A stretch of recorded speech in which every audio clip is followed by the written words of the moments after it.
Hello once again, everyone, and welcome back to another edition of the Dropping the Hammer Racing Hour. I'm Alex Gray, along here with Michael Klein, and we got a very special guest in here with us today. We got the pizza guy himself, Brayton Laster, joining us here today. Brayton, thank you so much for joining us today. Yeah, thank you. It's always a blast to come on and kind of tell a little bit about myself, my love for pizza. So thank you for having me. Yeah, Yep, talk about love for pizza on a racing podcast. You gotta love it. absolutely. It's not wrong. You can't go wrong with pizza. You can't go wrong with pizza. And starting things off to say for record, you got one of the greatest racing helmets I've ever seen. I'm just going to point that out right now. It is a fantastic racing helmet. Yeah, it's definitely what kind of makes me unique, I guess, as far as getting up to this level, or even especially in local racing. It's not a whole lot of custom helmets or cool looking helmets that fit the driver. And so that kind of I feel like makes me more recognizable as far as my image, my branding goes. So I like it. It's definitely unique. I love pizza, so I don't mind making it my whole image.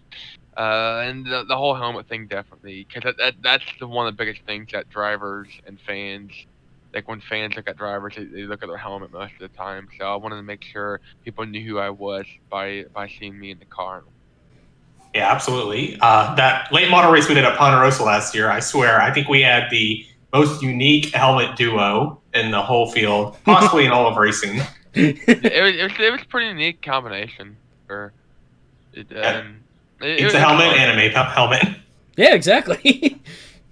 Yeah, that was a fun night because I remember I had just gotten home from work, and I'm just chilling on my bed for a moment, and I got a call from you. It's like, hey, is there any chance you can come down to Ponderosa Speedway? I just got called in to drive this late model. I'm like, oh, sure, yeah, I'll do some footage for you. So that was a fun adventure. Oh yeah, It was a real interesting day.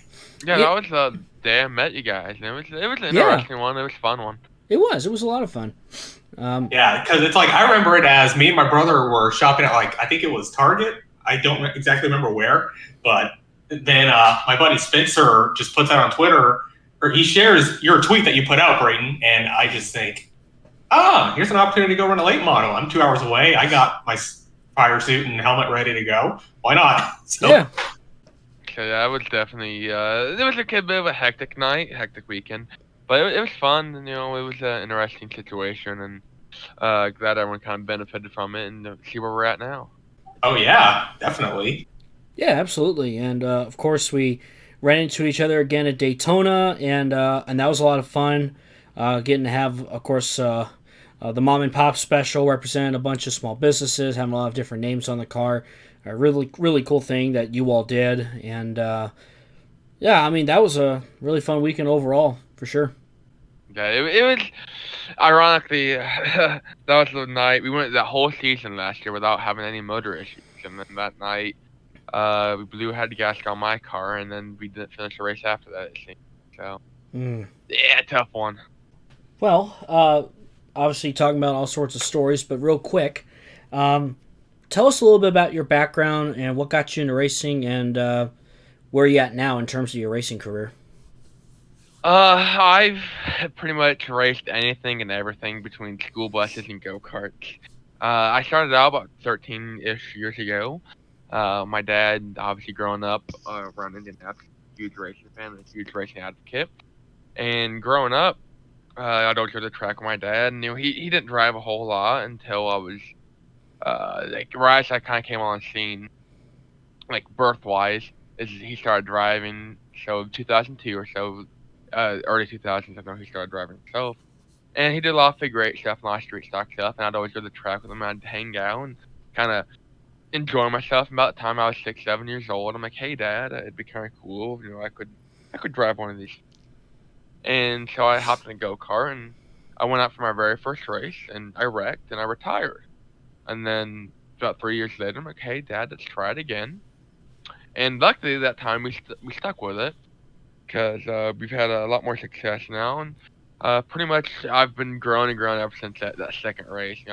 At the age of 12, I made a move to full-size stock cars, racing street stocks at the Indianapolis Speedrome, which is a flat 5th mile here in the east side of Indianapolis, and when I was 15, I made a move to dirt late models and dirt racing. That's kind of where I've been ever since. And last year, I made my debut in the Arkham Menards platform, running Daytona and Talladega, where I had an awesome wreck at Talladega. And then this year so far, we've done some dirt stuff. We did Daytona. We're getting ready to make, we'll talk about this later, I'm sure, my debut with Fast Track Racing and the Arca East platform at Nashville this Saturday. And I don't know if it's coming out before or after Nashville, but if it's coming out after, this is really awkward. And then we'll be running Charlotte with them as well in Arca, Maine. But I mean, I have a lot of great experience. Not a lot of guys come from get it to this level, so that's definitely pretty neat.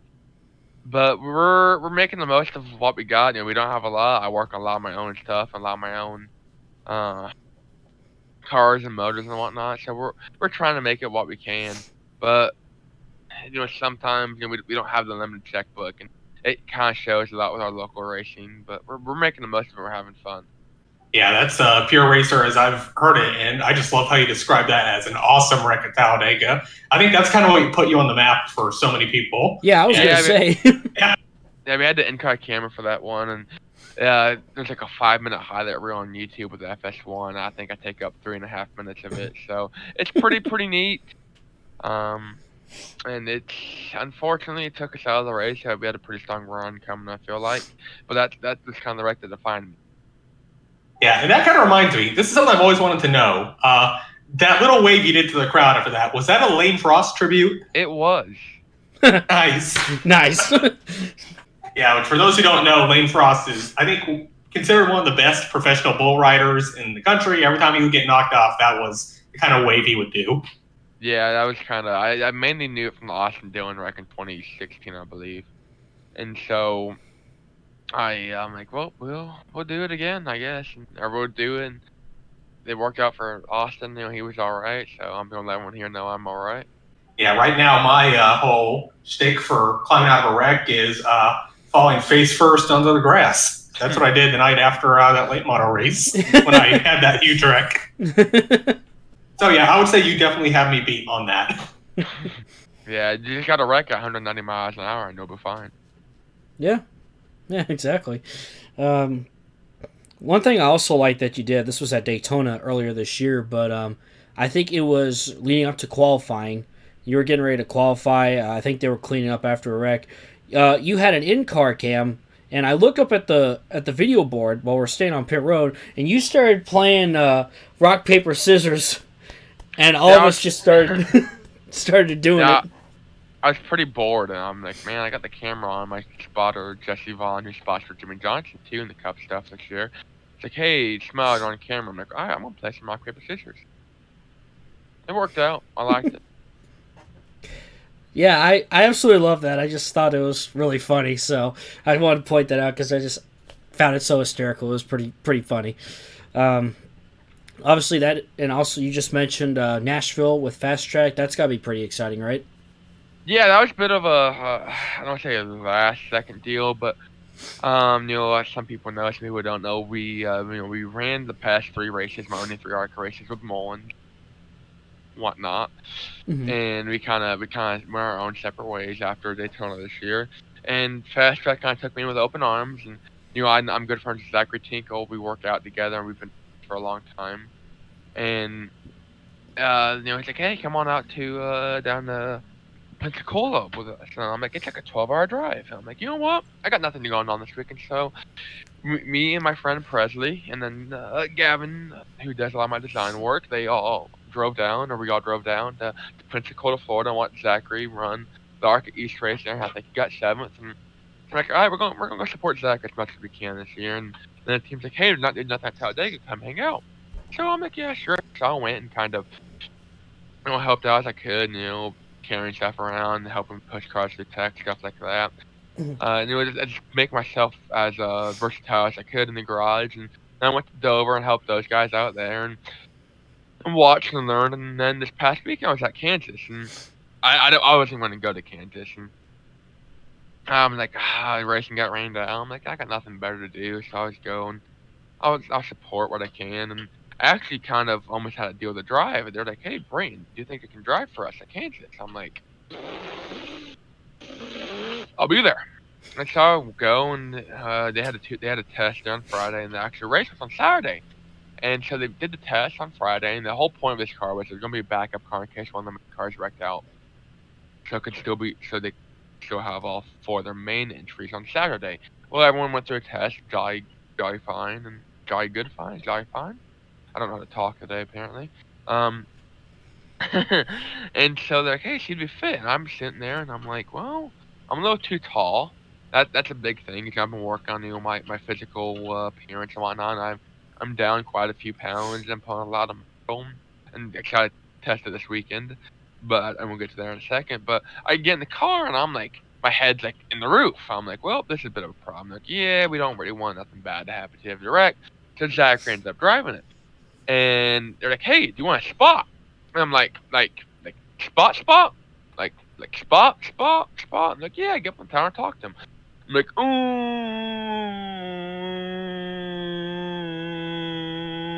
sure, why not? And I went up there and had my spot debut for Zachary at Kansas this past weekend, which is pretty neat. And I'm sitting there Monday at work.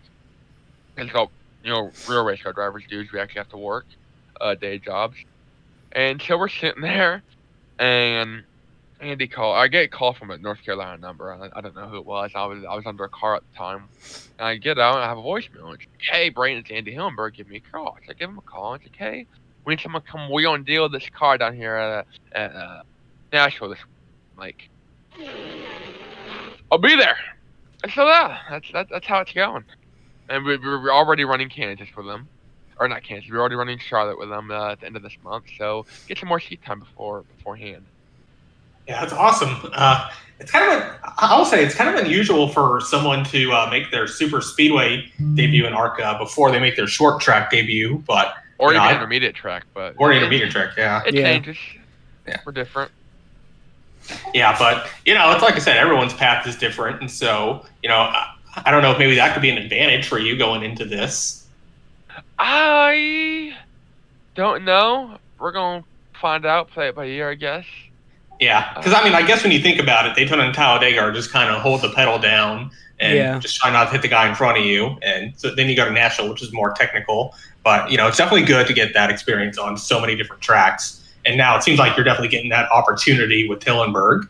Yeah, that's definitely something that's neat. We're getting all these different opportunities we never really had before that we couldn't really get in the past. So it's pretty neat that we're going out here.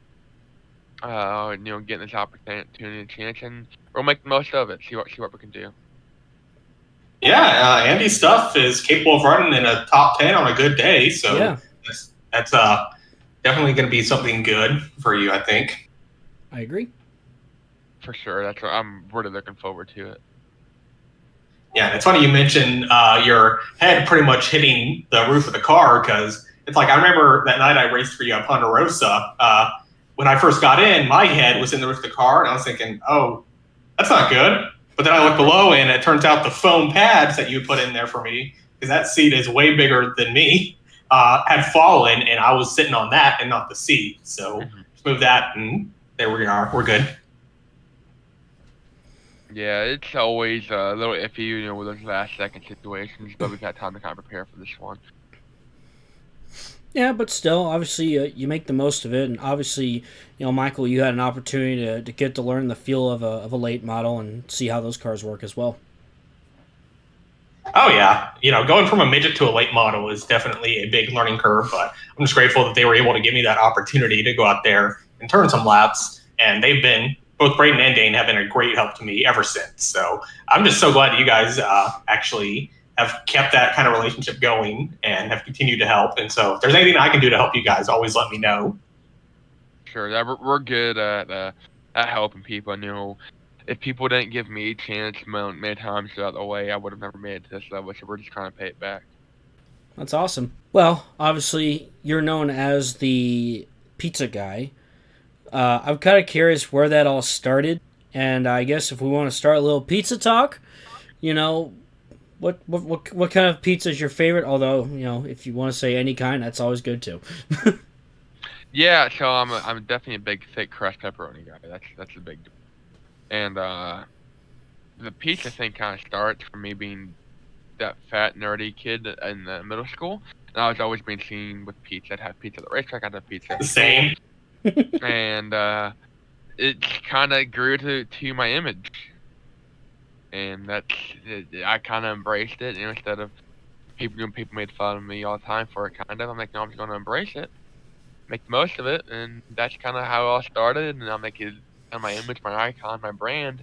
And the helmet was the first big racing thing. I had shoes, I had a pizza backpack, I had pants, I had all the above, and now we really have made it big time with as far as my branding and image goes. I guess it's too late to go back. Hey, styling and profiling. Yeah. And anyway, I just kind of want to rehash, just kind of related to that. I think Devin Rouse said this when we had him on the podcast.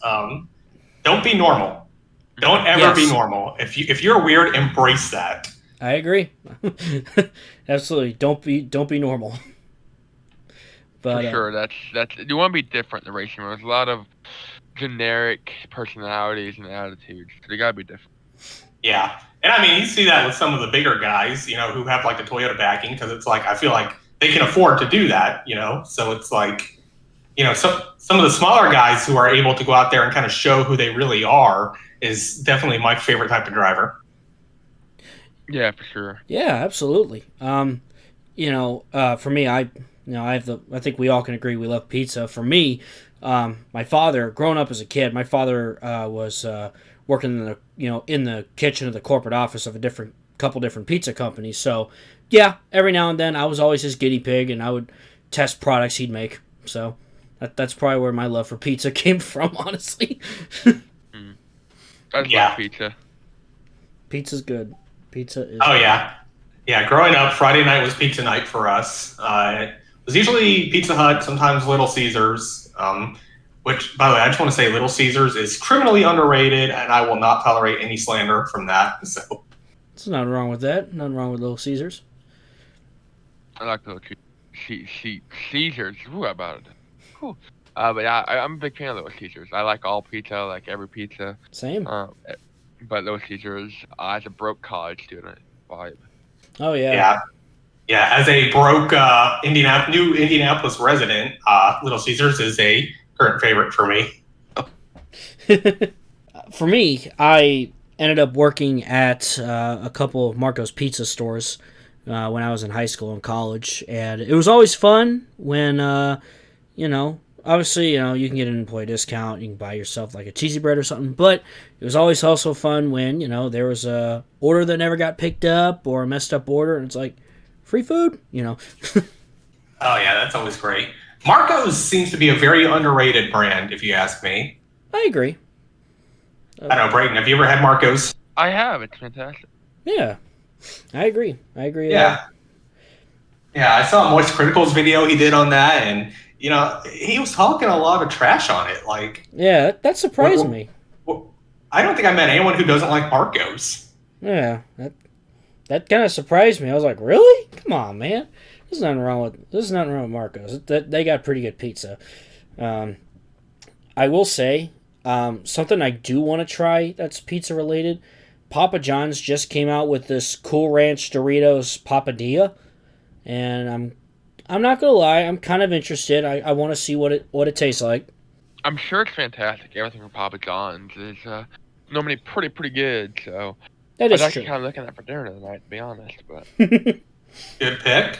Yeah, I've already eaten, so but if I wasn't, then that would actually sound pretty good right now. Which my family never liked Papa John's, and now I'm on my own, so it's like, hey, I can have Papa John's when I want. So yeah, what's stopping you?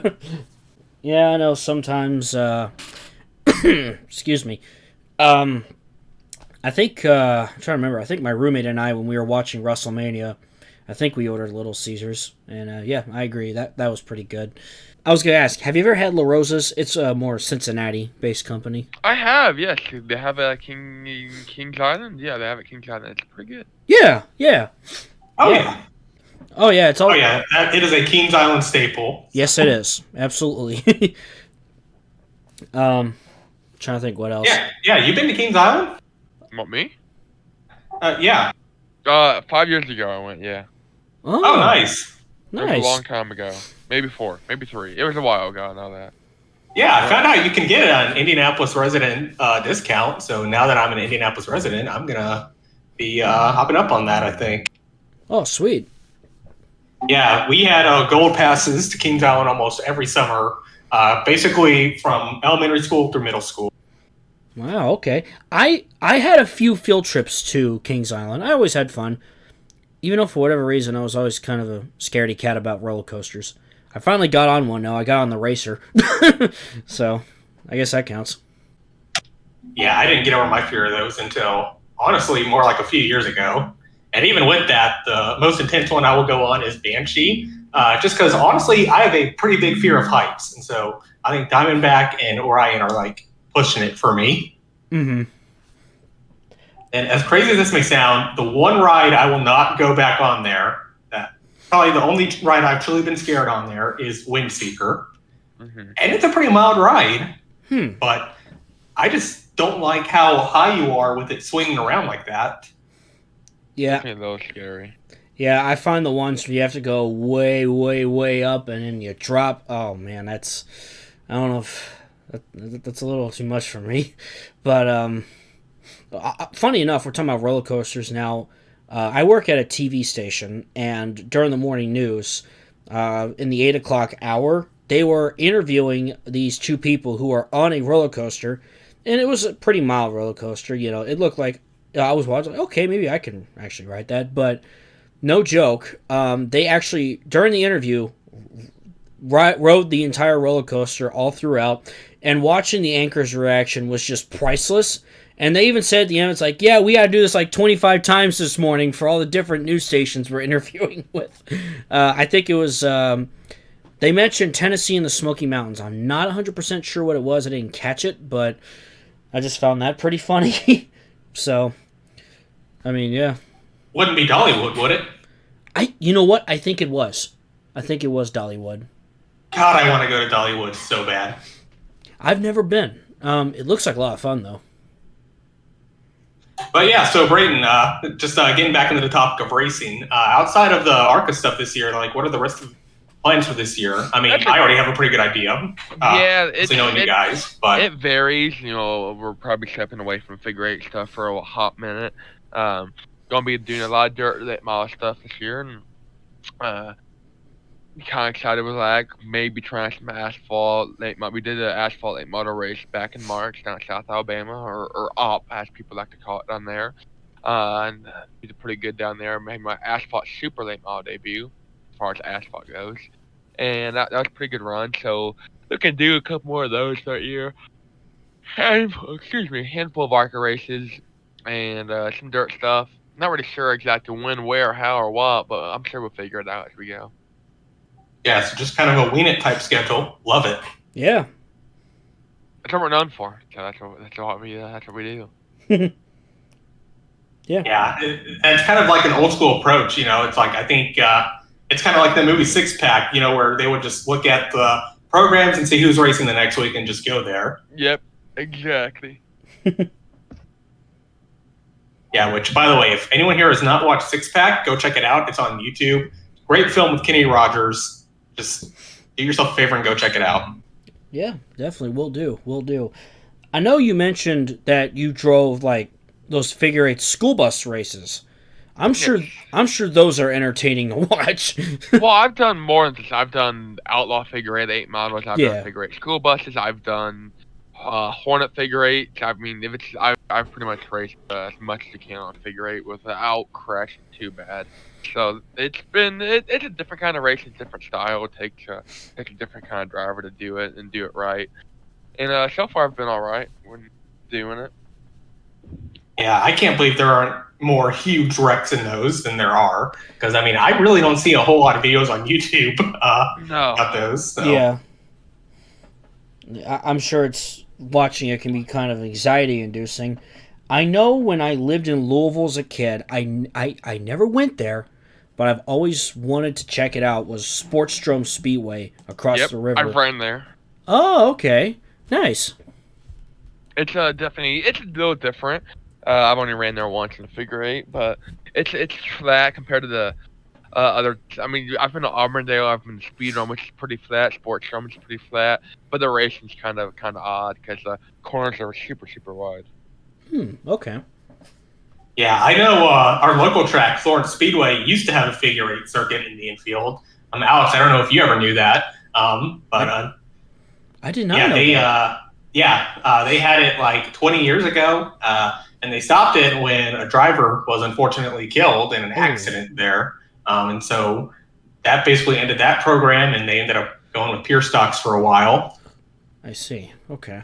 Yeah, but then again, Florence would have been one of the bigger figure eight tracks out there because, Florence is a big half mile, whereas it seems like most of these figure eights are like a quarter mile. Yeah. Yeah, they're close. They're around a fifth mile, quarter mile. Auburndale, I believe, is right under a half mile, maybe, or a big quarter mile. I guess you also have Rockford. Well, soon we'll formally have had Rockford, but we still have it for the year. Rock. Yeah, Flat Rock too. Yeah, Mm-hmm. Rockford up in Illinois. That's one that has a figure eight circuit around it. So, which that's a fun track on the oval. But if you check out some of the figure eight races they have there, it is just pure chaos.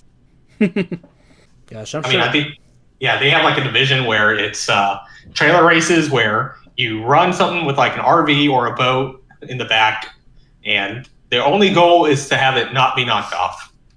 Those are always fun. Mm-hmm. Oh man, but yeah, for sure. I don't know if that's something you could ever pay me to do. But I don't know if the offer came up. I don't know. I mean, as a racer, you kind of want to just take it because it's like, hey, I'm racing. It's an opportunity, But yeah, I mean, I agree. Figure eight racing is a completely different kind of wild animal.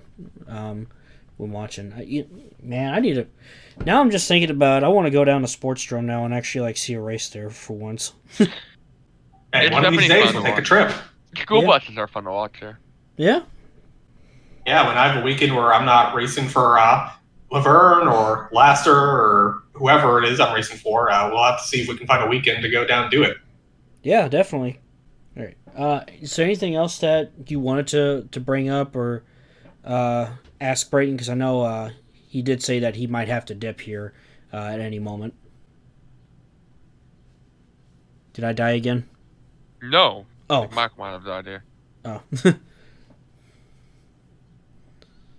Michael. We've lost Michael Klein. No, I got you. Oh. This will be the theme of our show. We keep dying in the call. It's like, hey, so anyway, basically like that. Oh, we actually did lose you there. No, I was trying to prove a point. I muted my mic on my microphone, like I hit the button just to prove a point. Because that's the kind of unique trick I have. There's this little button on my Samsung Meteor. I can click on it, and I can just mute myself that way. Oh, that's funny. Well, fellas, it's been good. It's been great. Yeah, absolutely. Until next time, I'm going to go eat me some pizza right now, actually. Absolutely. Sounds great. Thank you, guys. You have a fantastic evening, a fantastic rest of the night, and a fantastic rest of your show. And anybody listening at home, make sure to give these guys a follow. Thank you. Thank you. The Pizza Man will ride off into the sunset. And give Brayton a follow, too. At @DonPizzaMan on Twitter. Thank you. Take it easy, man. So, yeah, that was Brayton Laster. Unfortunately, he had to dip early, but always a joy talking to him, and just a ton of fun. Absolutely great guy. So, yeah, follow him on Twitter and all that fun stuff. I guess we'll close stuff out with some news that we could probably cover here that's been taking place here recently. Yeah, so probably the big news of the week has been Legacy Motor Club going from Chevrolet to Toyota. Yeah. Who saw that coming? Yeah, it's funny because Jimmy Johnson, he's driven a Chevrolet even well before his Cup days. And obviously he's very grateful to Team Chevy. He said that. But obviously I think this is a great opportunity for the Legacy Motor Club to really go up that next level. I'm sure Toyota probably was like, hey, man, we'll cut you a good amount of money if you come over here. Not to mention, Toyota only has 6 cars in the field. So now you're going to have 8 plus, 9 with Jimmy's part-time stuff. So yep. I'm intrigued. That is if he comes back next year for full-time schedule. I've not heard that. Or, which, by the way, I think we know who the final 75 greatest driver is going to be. It's got to be Jimmy. If it's not, then what the hell are they even smoking there? Right, because Matt Kenseth was announced as number 74 yesterday, and he even brought that up like, actually, NASCAR just confirmed it. Jimmy Johnson is number 75. So they were probably saving Mr. 7-time for last. So. Oh, they did just confirm it? Yeah, Johnson is number 75. That got confirmed here just not too long ago. So, obviously well deserved. Of our time, definitely probably the greatest. 7 championships, 83 wins, winning 5 straight championships, absolutely unheard of in NASCAR, especially in this day and age. So, and a huge congrats to all the drivers that got included. I'm sure there's quite a few names that, we'll be debating, like, hey, maybe this driver should have been added and stuff like that. But yeah, I mean, it's great to see. Man, I ought to get I'm assuming they're doing a book about the 75 greatest, because I have somewhere the 50 greatest drivers, and I got that as a kid. So be cool to get that all these years later. Yeah, I know Kelly Crandall wrote a book about the 75 years in NASCAR, so it's something close that we have. Because I remember Bob was talking about that at the tweet-up that we did. Yeah, that's right. Yeah, looking forward to hoping running into Mr. Pockris again at Gateway in St. Louis coming up. Really excited about that. They other news talking about tracks. Marcus Smith said that very much interest. It seems like there's a lot of interest about giving North Wilkesboro a points-paying Cup date in 2024. It just kind of depends how the All-Star race goes and a bunch of other stuff. I know he's kind of warned about potential traffic issues and stuff. They also actually, so his quote here says, "The turnout from the fans is important in our decision-making and NASCAR's decision-making by the show of ticket sales. It's very encouraging, and we are working on next year's schedule already." Save Kentucky Speedway. Yeah, exactly. Oh, God. And save Chicagoland while we're at it. Yeah, and you know what? A lot of people have been kind of calling for Chicagoland to come back with recent issues popping up. I apologize. I don't want to get political here, but it does sound like the incoming mayor of Chicago most likely wants nothing to do with this street race. I know it's a 3-year deal, but I'm starting to wonder if it's a possibility that he may say, we don't want you back next year, get out of here. So that's a worry. I would hate it if that happened, and I think that's why a lot of people have been kind of going, hey, what about Chicagoland, and all that stuff. So, it's interesting. The other big thing is if Chicagoland comes back, that's an older track surface.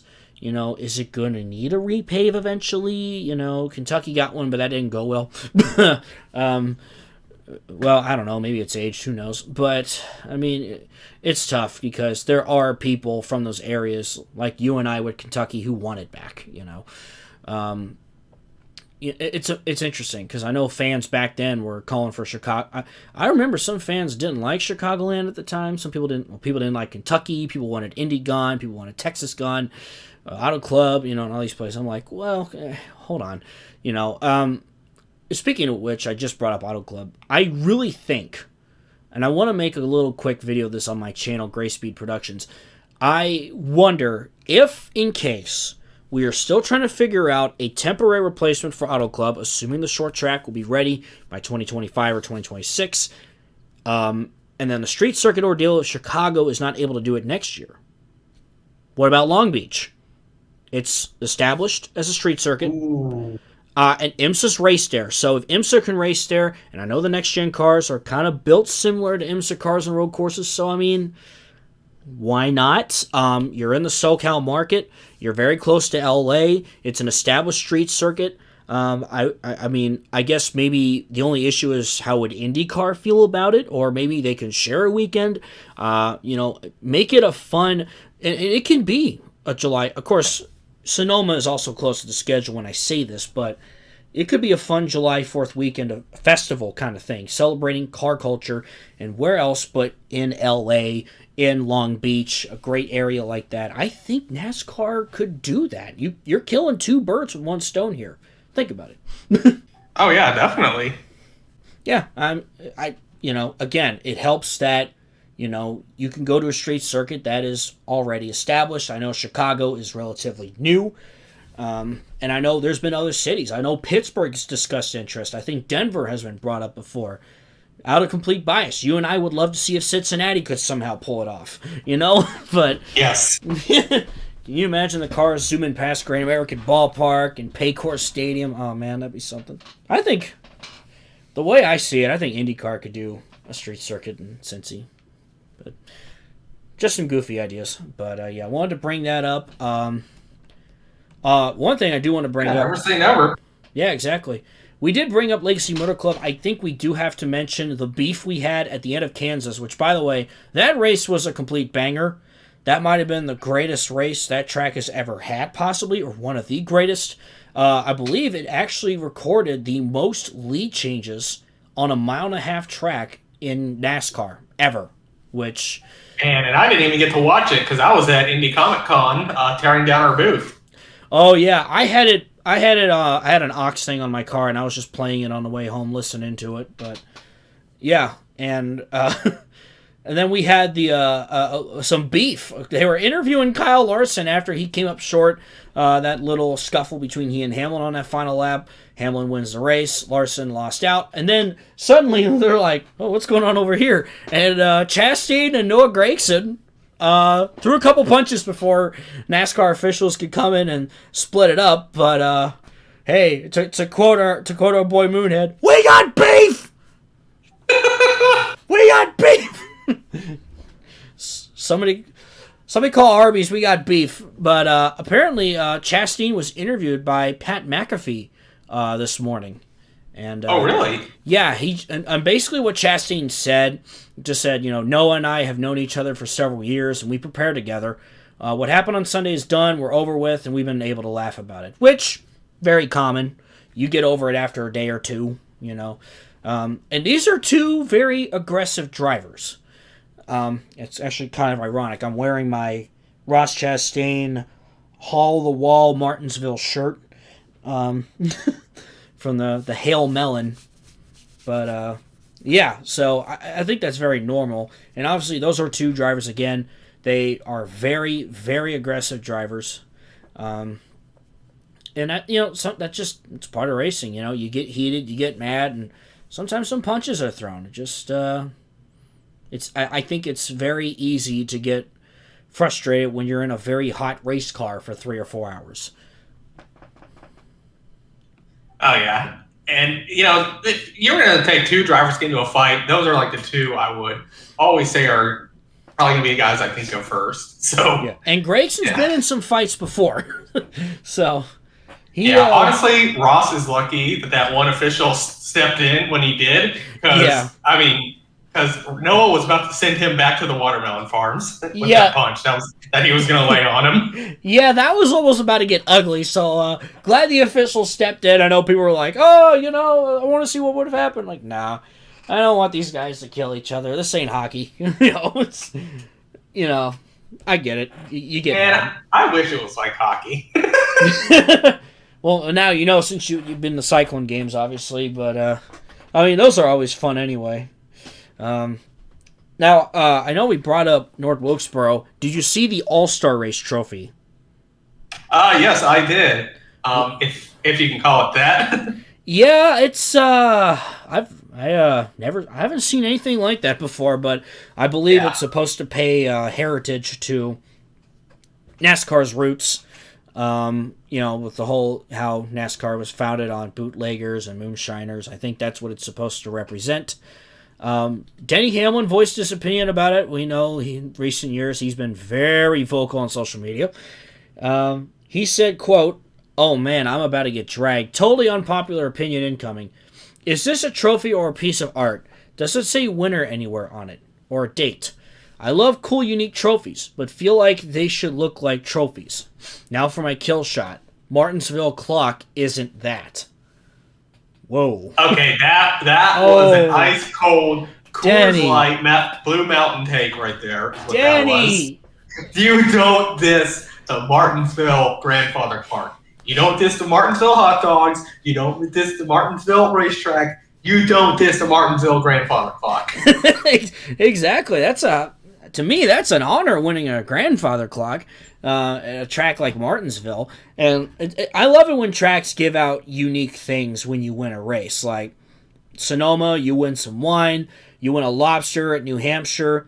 Heck, at Kentucky. I want to win Sonoma so bad just to guzzle that down. Yeah. Kentucky had a thing with Crosley where you won a jukebox and a Louisville Slugger bat, by the way. So, that was always cool. I always liked that, especially the trophy. The cup trophy had the horse set up on it, and I thought that was always kind of cool. Because I think back then when they were gearing up for the inaugural cup race, I think they did a design contest for fans to design what the winner's trophy would look like. I do remember that. But yep, I entered it. Oh, you did? Yeah. Oh, that's kind of cool. Yeah. And the really cool thing is that if you sent one in, they gave you a free truck race ticket. Actually, no, they gave you 4 free tickets to the truck race. They didn't say that. But then one day we just go to the mail and we see something from Kentucky Speedway and we open it up and it's Truck Series tickets. And so, yeah, you can imagine 13-year-old me was super excited about that. Well, dang, I thought about entering it and I didn't. I don't know why. If I had known, I would have entered. And I'd be like, hey. You would have been better than me. I'm a terrible drawer, and you're good at it. So, yeah, I actually did recently buy a sketchbook. I want to do a little bit of drawing in it just to pass time and have a little fun. Yeah. But I have a sketchbook too that has sat for a year. Yeah, I was about to ask. By any chance, do you still have the drawing of that trophy, or is it gone forever? I sent it to the track, so yeah, I'm sure they probably have it somewhere. Gotcha. Okay. Or threw it away. Probably threw it away. Yeah, that's fair. Oh man, I'm trying to remember what other tracks give out some cool things, but I do love fun stuff like that. How did I forget this? Nashville, the guitar. Obviously, that's the coolest one. Win a guitar. I'm sure you'd love to win one of those. Absolutely. And hell, Brayton's going to be going for one this week. That's true. We got to cheer for our boy Brayton to see if he can win himself a guitar. Because I know... Yeah. Man, I may not be able to watch because I'm racing a sprint car that night. But if I can get back to my hotel in time, I'll definitely be checking that out. Yeah, absolutely. I know back then when NASCAR raced at Nashville Super Speedway the first go-around and Kyle Busch won that one night and smashed the guitar, I know a lot of people weren't happy about that. I know my dad, I'm pretty sure he wasn't because he's kind of the metalhead. He's like, why would you do that? But of course, Kyle explained, I wanted to give out a piece to everybody in the crew. I don't know. It still kind of seems like it was kind of a dick move. Yeah. To me. I would protect. I think all the... And honestly, I kind of feel like that was just kind of his excuse. I think he just kind of let the, adrenaline get to him and just went crazy. Yeah, that's fair. Because, you got to think of it this way. He owns that team, and so the guitar is going to go up in his team's trophy case anyway. So it's kind of like everyone having it. That's true. And then, of course, when we were at Nashville, when they came back a couple years ago, I believe that was Kyle's 100th Xfinity win, if I'm not mistaken. And we made the jokes like, is he going to do it again? He didn't, but I just remember sitting there going, as the laps were ticking away, I'm like, if Kyle wins this, there's going to be so many comments about when he shattered the guitar. Yeah, I remember he even kind of held the guitar up like he was going to and then stopped. No! Yeah, exactly. Not again, Kyle! Yeah. But, oh gosh, yeah. And of course, we got, all sorts of fun stuff there. We also got Darlington coming up this weekend. Obviously, super, super fun throwback weekend. Actually, Josh Rayom just announced that he's going to be doing a Ken Block tribute car for Darlington.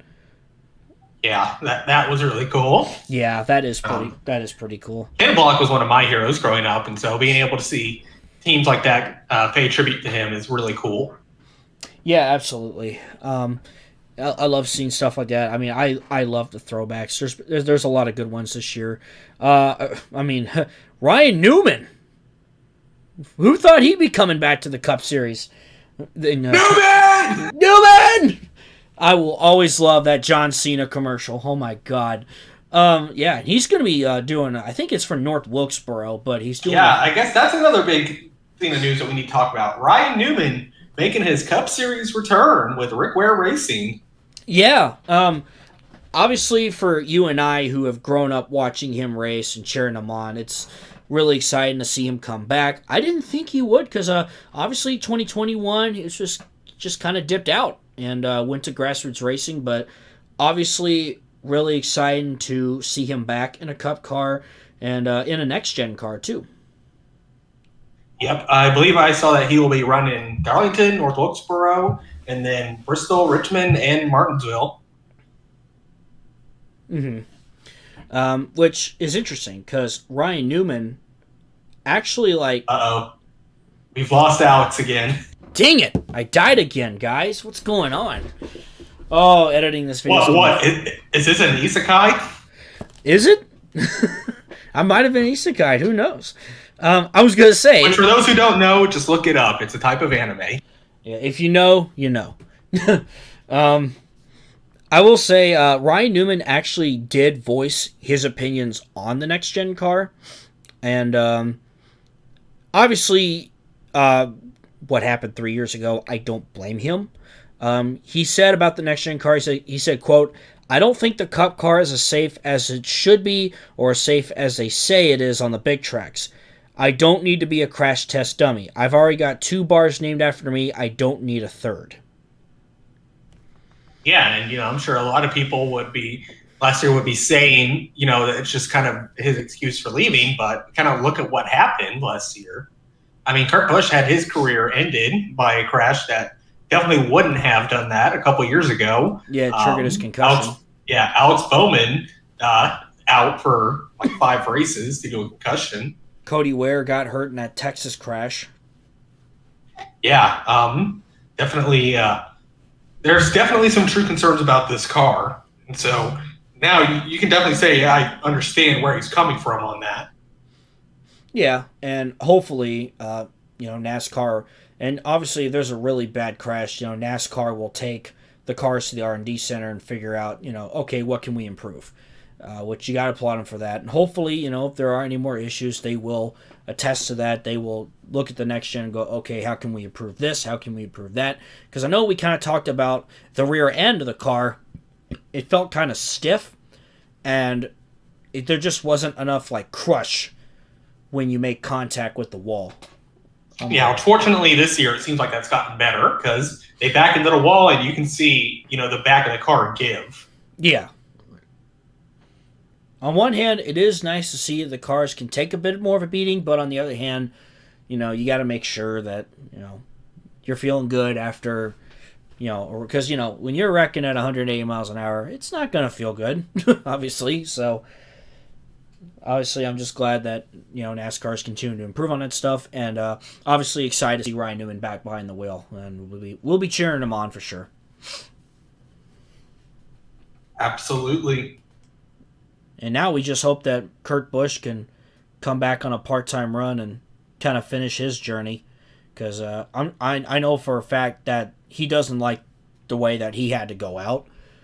He got pretty emotional when Tyler Reddick won at COTA, and I don't blame him at all, because he was supposed to be in that car this year, and Tyler wasn't supposed to take that car till next year. So, obviously, for a guy like Kurt, you just hope that he can get one last redemption arc there and go for it all in a kind of like a final run.